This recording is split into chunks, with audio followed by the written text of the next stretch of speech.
पाकिस्तान के जो cricket fans है ना भाई, अभी 2 दिन पहले वो खुशी मना रहे थे जो इंग्लैंड से सीरीज जीते थे, और उसके बाद में अब देखा जाए तो उनके चेहरे पर फिर दुखी छा गई। हाँ, मतलब 2 दिन के लिए खुशी था, बताइए आप।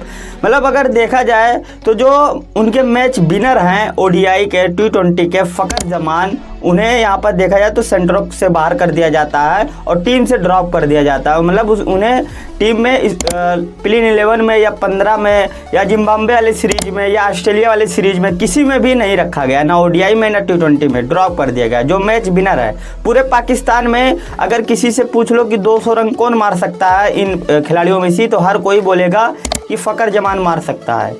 और किसी के अंदर इतना हिम्मत नहीं है कि 200 रन 150 रन का इनिंग खेल दे, लेकिन फ़खर जमान खेलता रहा और पाकिस्तान के लिए मैच जिताता रहा।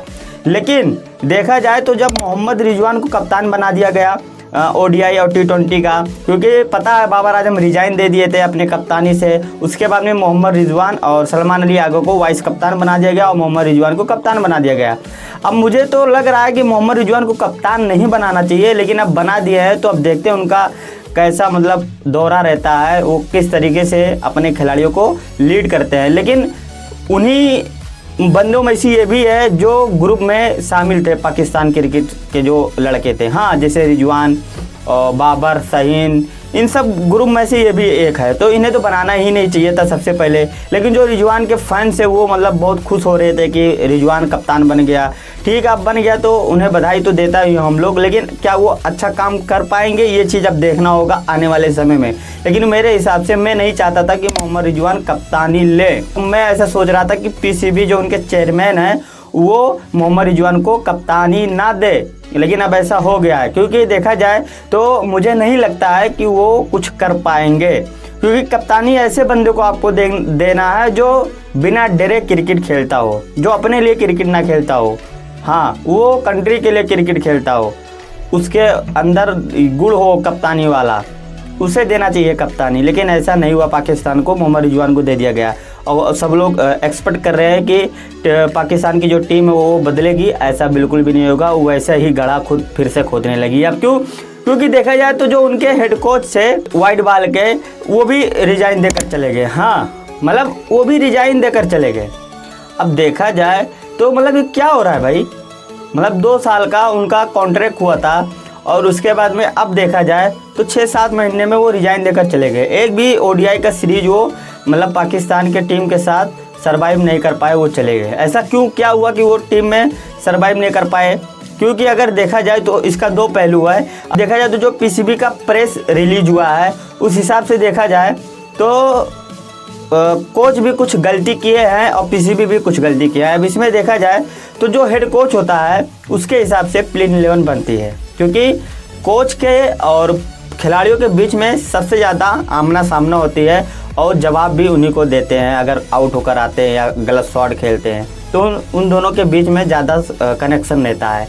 लेकिन देखा जाए तो जो पाकिस्तान के कोच थे उनसे वो पावर ले ली गई थी कि आप ना टीम बनाएंगे ना आप मतलब कुछ कहेंगे, यही खिलाड़ी खेलेंगे, जो मैं कहूँगा उन्हीं को आपको खिलाना पड़ेगा।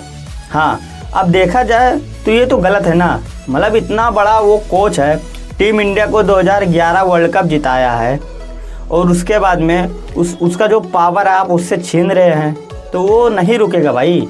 इतना बड़ा कोच है और आपके टीम में, पाकिस्तान की मैं बात कर रहा हूँ, पाकिस्तान में आने वाले समय में मुझे ऐसा लग रहा है कि जल्दी बड़ा कोच मिलेगा भी नहीं, क्योंकि आपकी जो गंदगी है वो बाहर आ चुकी है। अब गंदगी का मतलब ये है कि आपके मैनेजमेंट है पीसीबी के, वो इतना गंदा काम कर चुका है। अभी देखा जाए तो 2-3 कोच बदल चुके हैं और जो रेड बॉल के कोच है वो भी मुझे लग रहा है कि आने वाले समय में रिजाइन देकर चले जाएंगे।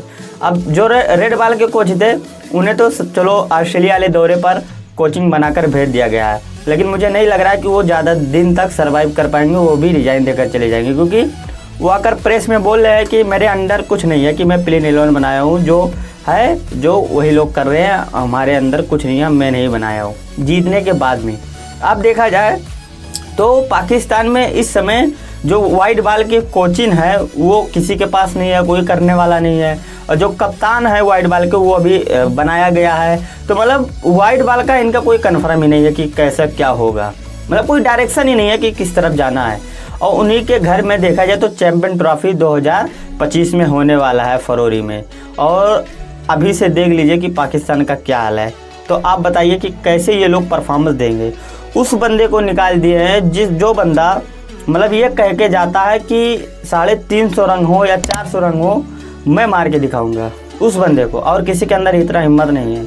वो बंदा जाता है कैरिबियन प्रीमियर लीग खेलने के लिए वेस्ट इंडीज़, और जब फिटनेस चेकिंग का ऑर्डर आता है तो वो बंदा वहाँ से छोड़कर चला आता है पाकिस्तान में फिटनेस टेस्ट कराने के लिए। हाँ उसकी गलती है, वो बाबर आजम को लेकर जो ट्वीट किया था उसकी गलती है, उस पर उसको सज़ा मिलनी चाहिए, लेकिन इतना बड़ा सज़ा कि उसको टीम से ड्रॉप कर दो, उसे सेंटर ऑफ कॉन्ट्रैक्ट से बाहर कर दो, ये गलत नहीं हुआ फ़खर जमान के लिए। और फ़खर जमान को ज़रूरत नहीं है पाकिस्तान क्रिकेट की। हाँ पाकिस्तान क्रिकेट की ज़रूरत है फ़खर जमान की।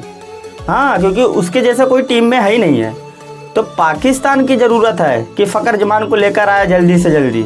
फ़खर जमान की ज़रूरत नहीं है। फ़खर जमान वो भाई सुनने में भी आ रहा है कि वो रिटायरमेंट लेने वाला है और जाएगा लीग खेलेगा पैसा कमाएगा, तो उसकी ज़रूरत नहीं है। वो खुद नहीं चाहेगा कि इतना गंदा गंदा काम होता है पीसीबी मैनेजमेंट में, तो मैं खुद नहीं खेलना चाहूँगा। तो उसकी ज़रूरत नहीं है, आप लोगों की ज़रूरत है, लेकिन आप ऐसा नहीं किए तो ये आपकी गलती है। अब देखा जाए तो इतना बड़ा मैच विनर अगर आप निकाल दिए तो ये बहुत बड़ी गलती है पाकिस्तान की देखा जाए तो दोस्तों यही था। और आप लोग कमेंट करके बताइए कि आप लोगों की क्या राय है कि फ़खर जमान को वापस लाना चाहिए। दोस्तों यही था, आप लोग कमेंट करके बताइए कि फ़खर जमान को जल्दी से जल्दी वापस लेकर आया जाए। और वीडियो ज़्यादा से ज़्यादा शेयर कर देना, यूट्यूब चैनल पे देख रहे हो तो सब्सक्राइब कर देना, फेसबुक पे देख रहे हो तो फॉलो कर लेना। और नेक्स्ट वीडियो मुलाकात होगी। Peace out.